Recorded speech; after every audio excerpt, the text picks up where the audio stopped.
Эсиңиздерде болсо 2020-жылдын январь айында Руслан Матраимовдун кишилери клубдун кызматкерлерине дрон менен Аярбала борборунун аймагын тартууга тоскоолдук жаратышкан. Ошол кезде Матраимов бизди жеке жашоосунун кол түбестигинин бузууга айыптаган. Бирок бул чындыкка жатпайт, анткени биз борборго караштуу жерлер боюнча иликтөө жасап баштаган элек. Иликтөөнүн макаласы сайтыбызга чыккан. Эми болсо видео түшүндүрмө сунуштайбыз.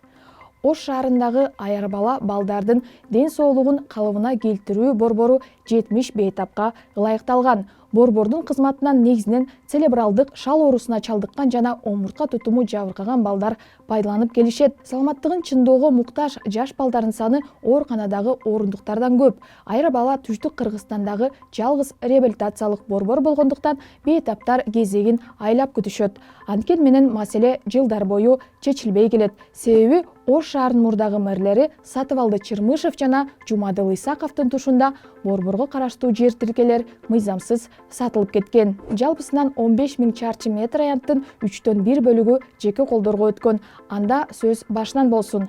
Эң биринчи борбордун саунасы менчиктештирилген. 2003-жылы аны Ош шаардык ооруканасынын башчысы Канатбек Ахматов сатып алган. Бир жылдан соң ал саунанын айланасындагы 707 чарчы метр тилкени да өз карамагына өткөргөн. Аталган жер тилке ушул күнгө чейин бир нече жолу сатылып, анын аянты 1,5 000 чарчы метрге чейин кеңейтилген. Учурда анын нээси катары Комфорт Плюс курулуш компаниясы катталган.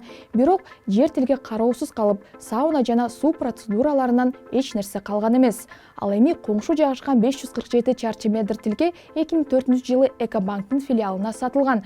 Бир нече кожоюну алмашкан бул тилке 2020-жылы Матраимовдордун бизнес өнөктөшү Азамат Арсанбаевга өткөн. Учурда ал жакта 6 кабаттуу имараттын курулушу аяктап жатат. 2006-2007 жылдары Ош шаарынын мэриясы майыптыгы бар балдардын саламаттыгынын чыңдоочу борбордун алдындагы жер тилкелерин сатууга киришкен. 8 участок аукцион аркылуу жеке жактарга өткөн. Тилкелердин жарымына курулуш түшкөн, айрымдары фундамент куюуга үлгүргөн. Курулушу аяктагандардын арасында Эмоком компаниясынын офиси бар. Аталган тилке 2007 жылы Сонун Сулайманова аттуу аял сатып алып, 2 кабаттуу имарат салган. 2019 жылдан тартып имаратка Эмоком ээлик кылат. Эмокомдун жанындагы үлпөт салону мурда наристе ашканасы болгон. Ал Аярбаланын мурдагы директору Сайрыкүл Кыштобаевага сатылып кеткен. Мэрия 2021 жылы ашкананы балансына кайтарганы менен имарат максатсыз пайдаланууда. Эң алгач клубдун журналисттерин 10 жыл бою бош турган курулушу бүт элек имарат гана кызыктырган.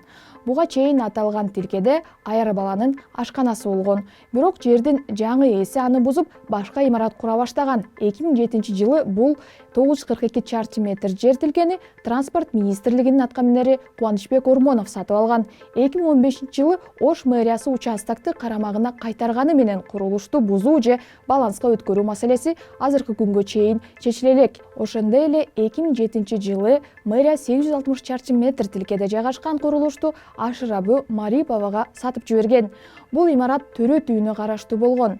Анткени Аярбаланын ордунда мурда төрөт үйү жайгашкан эле. Ош прокуратурасы сот аркылуу тилкелердин айрымдарын шаар бийлигине кайтарганы менен иш жүзүндө Аярбаланын аймагы кеңейтилген эмес. Ал эми мэрия баланска өткөн участоктарды борбордун аймагына кошууга шашпай эле. Ош шаарынын жаңы дайындалган мэри Алмаз Мамбетов иликтөө боюнча жеке өзү үн ката элек. Бирок ден соолугуна мүмкүнчүлүгү чектелген балдардын күнүндө Аярбала борборунан кабар алганы барып, балдарга таттууларды тапшырган. Кийинки майрамга чейин кала башчысы муну менен эле чектелбестен, реабилитациялык борборго караштуу жер тилкелерин кайтарса, балдар үчүн бул эң жакшы белек болмок.